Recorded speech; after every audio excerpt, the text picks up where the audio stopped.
త్వరలో జరగబోయే అసెంబ్లీ ఎన్నికల్లో తాడోపేడో తేల్చుకుందామని అధికార పార్టీకి సవాళ్లు విసురుతుంది. అయితే టీడీపీకి అధికారం అంత సులువు కాదని స్పష్టమవుతుంది. ఓ పక్క వైసీపీ ఎన్నికల సమరానికి సిద్ధమైంది. వరుస సభలతో హోరెత్తిస్తుంది. అలాగే సంక్షేమ ఫలాలు, అన్ని వర్గాలకి ప్రభుత్వ పథకాలు చేరువ కావడం వంటి అంశాలు కలిసి వస్తాయని జగన్ నమ్ముతున్నారు. అయితే జనసేనతో పొత్తు, త్వరలో బీజేపీ కూడా కలిసి రావడం తమకు హెల్ప్ అవుతాయని, తాము అధికారాన్ని అందుకోగలమని టీడీపీ భావిస్తుంది. అయితే అది అంత ఈజీ కాదని స్పష్టమవుతుంది. ముఖ్యంగా టీడీపీని ఒక 40 నియోజకవర్గాలు బాగా కంగారు పెడుతున్నాయి. పొత్తులు ఉన్నా బాబు ఎన్ని ఎత్తులు వేసినా గత 20 ఏళ్లకు పైగా ఆయా స్థానాల్లో టీడీపీ గెలవలేదు. ఒక పక్క జగన్ సిద్ధం సభలతో ప్రజల్లోకి దూసుకెళ్తున్నాడు. దాదాపు 70 స్థానాల్లో అభ్యర్థులను సైతం ప్రకటించాడు. తెలుగుదేశం మాత్రం ఇప్పటికీ అభ్యర్థులపై ప్రకటన చేయలేదు. ఆ పార్టీకి చాలా నియోజకవర్గాల్లో అభ్యర్థుల కొరత ఉంది. చాలా నియోజకవర్గమైన బలమైన అభ్యర్థులు లేరు. జనసేన సైతం టీడీపీకి పట్టున్న స్థానాలనే కోరుతుంది. దీంతో తెలుగుదేశం గడ్డు పరిస్థితిని ఎదుర్కొంటుందన్న 40కి పైగా నియోజకవర్గాల్లో మరోసారి ఓటమి తప్పేలా లేదు. ఆయా స్థానాల్లో కూటమిగా వచ్చినా టీడీపీ పోటీ ఇచ్చే పరిస్థితి కనిపించడం లేదు. రాష్ట్రంలోని మొత్తం 175 నియోజకవర్గాల్లో తెలుగుదేశం గత 20 ఏళ్లుగా ఖాతా తెరవని నియోజకవర్గాలు 40కి పైగా ఉన్నాయి.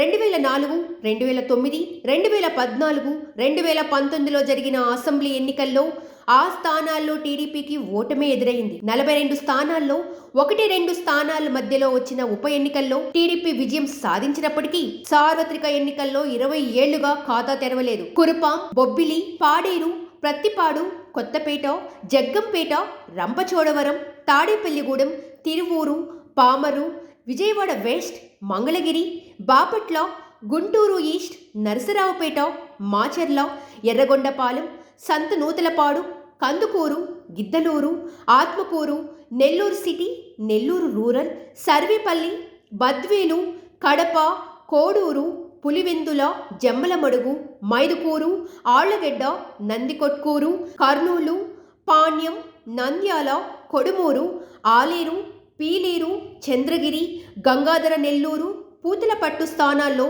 టీడీపీ గత 4 ఎన్నికలుగా గెలవలేదు. కొన్ని చోట్ల అయితే 30 ఏళ్లకి పైగా కూడా గెలుపు రుచి చూడలేదు. 2014లో జనసేన, టీడీపీ, బీజేపీ కలిసి పోటీ చేసిన కూటమికి ఈ స్థానాల్లో విజయం దక్కలేదు. ఈసారి కూడా ఇక్కడ గెలుపు కష్టమే. తాజాగా టీడీపీ అనుకూల మీడియాలో వైరల్ అవుతున్న సర్వేల్లోనూ ఈ స్థానాల్లో మెజార్టీ చోట్ల టీడీపీ ఓడుతుందని చెబుతున్నారు. అంటే పరిస్థితి ఎలా ఉందో అర్థం చేసుకోవచ్చు.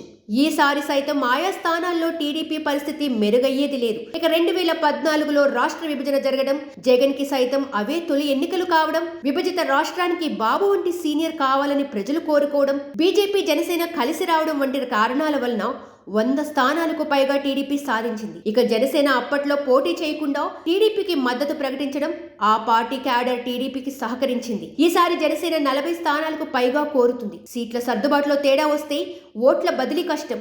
దీనికి తోడు ఇప్పుడు అత్యంత బలంగా జగన్ ఉన్నారు.